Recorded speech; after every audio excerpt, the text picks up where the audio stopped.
Hey guys, it's Mike here, and in this video, I want to discuss what I believe to be a very misunderstood scene in the Buu saga of Dragon Ball Z. That scene in question revolves around Goku and his escape from the Earth when Kid Buu destroyed it, and the question of, why didn't Goku save his family in the Buu saga? Over the years, many fans have tried to use this scene to show the loose morality of Goku, that he didn't save his friends and family, and as a result is a bad father, and that their deaths are somehow his fault. But I believe that those people are looking at this situation the wrong way, and that in fact Goku wasn't at fault here, but rather he did everything in his power to save those who died. So in this video, I'm going to explain exactly why that is. Make sure to subscribe and enable all notifications, so you can stay up to date with all of my videos. Now to answer this question, we need to examine the sequence of events that led to this, starting with the scene itself. After Vegeta removed Fat Buu from within Super Buu's brain, he reverted back to his final and original form of Kid Buu,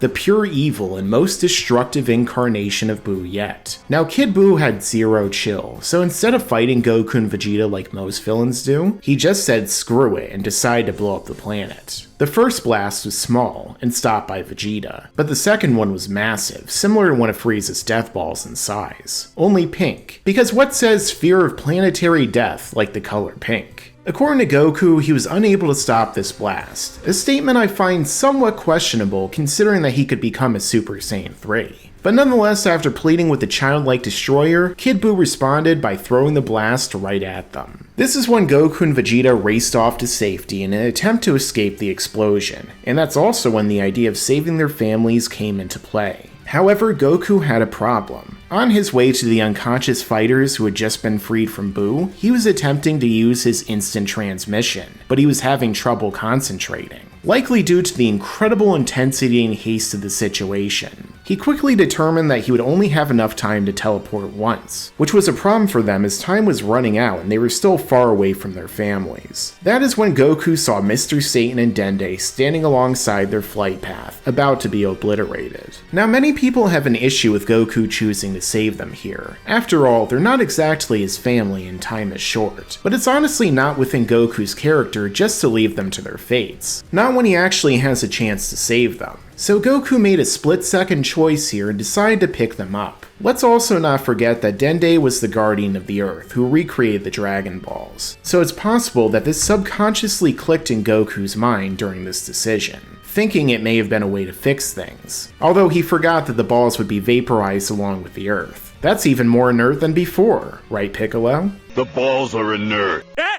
He said it! However, the final decision of when Goku and Vegeta left the Earth wasn't their own, but rather that of Kibito Kai, otherwise known as Kibito Shin, aka one of the worst Supreme Kais ever. He's lucky that Zamasu existed, or he would have been a strong contender for the worst of all time. But we all know who holds that title right now. The reason why Shin appeared was explained in a previous scene, when Elder Kai saw that Kid Buu was about to destroy the Earth. That's when he told Shin to bring the Super Saiyan duo his Patara earrings, in order for them to become Vegito and stop him. However, by the time that he appeared, it was far too late for that, as he literally teleported right into their flight path. Then in a split second, he brought them to his sacred realm, just before the blast hit the Earth. When this happened, Goku had every intention of saving his family and was actively trying to lock onto a key signature and teleport. It was Supreme Kai who took the group out of the situation, so if we have anyone to blame here, it's him. Well, really, it's Buu who threw the death ball, but it's Shin's fault that he even lived that long to begin with, since he literally had millions of years to prevent Buu from being resurrected. Damn it, Shin, look what you did! However, when we really think about it, there's an argument to be made here that Goku never would have made it to them and teleported in time. We have to remember that although this scene went on for a decent amount of time in the anime and manga, the actual time of the event was likely a fraction of a second. Dragon Ball Z is widely known for its use of cinematic timing. After all, the fight between Super Saiyan Goku and Frieza after he blasted Namek lasted less than 5 minutes, yet it lasted over 4 hours in the anime, and several chapters in the manga. The longer the Dragon Ball story progressed, the faster the characters became, and so the more compressed time had to be in order to showcase their battles. So it's reasonable to say here that Goku and Vegeta simply didn't have the time to reach their families and teleport away.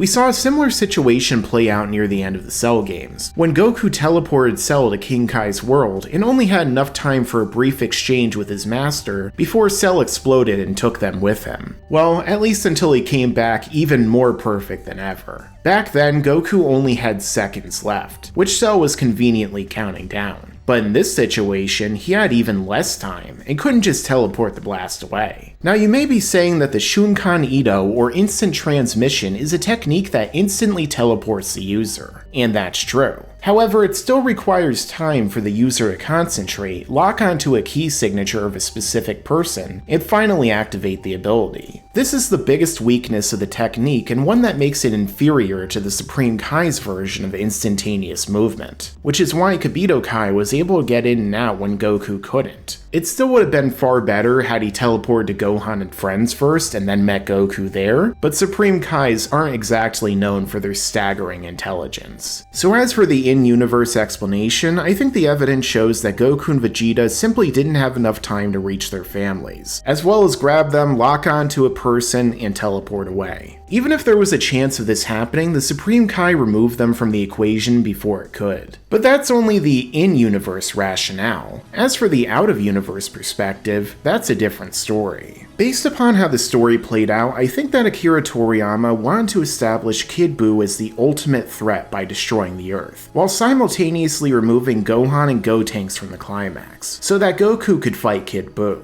This was his opportunity to undo much of the direction of the story that he went with at the end of the Cell games, by switching Goku firmly back into the position of main character. He had already initiated this change by having Buu absorb Gohan, but this moment would cement it. Honestly, the ending of the saga was all over the place, with Toriyama bouncing from Gotenks to Gohan to Vegito to Goku and finally to the Spirit Bomb, all as a way of defeating Buu. There were several opportunities where it could have ended before this point, but it seemed like Toriyama just couldn't settle on one as the finale. The scene itself was a moment of great spectacle, however from a writing standpoint, it signaled the return to the status quo, throwing away the new generation who Toriyama had spent the arc building up, only to once again end the saga with a fight between the former main character Goku and the final villain's 66th form. And from this moment forward, Goku is firmly back in place as the main character. Now during this point in the manga's publication, Toriyama knew that his time writing Dragon Ball would soon come to an end. At that point, he was burnt out, and there were some other real-world things that led to his choice to conclude the story. So perhaps he thought the best way to wrap things up would be with the original main character getting one final win. Little did he know that decades later, Dragon Ball would be revived, and this would still be happening. So overall, I think this is another example of a largely misunderstood moment in the Dragon Ball story. Much like when Goku gave Cell a senzu bean, which I discussed in this video here. I don't think that Goku was being a terrible father here, or negligent with his own family. He had a massive planet-destroying attack right behind him, flying straight toward the Earth. Although fights and blasts tend to move at the speed of plot in this story, the attack was simply moving too fast for Goku to reach his family, grab them all, and teleport away. On top of that, the situation was so intense that Goku couldn't even concentrate and use the technique. Any chance of this happening was ruined when Shin reappeared and teleported them away. Whether Goku and Vegeta would have made it in time and found a way to escape is something that we'll never know for sure, but that possibility was simply never meant to be. Make sure to subscribe and enable all notifications, so you can stay up to date with all of my videos. Thanks for watching and make sure to stick around, because there's a lot more to come in the future. Yeah, and you better subscribe.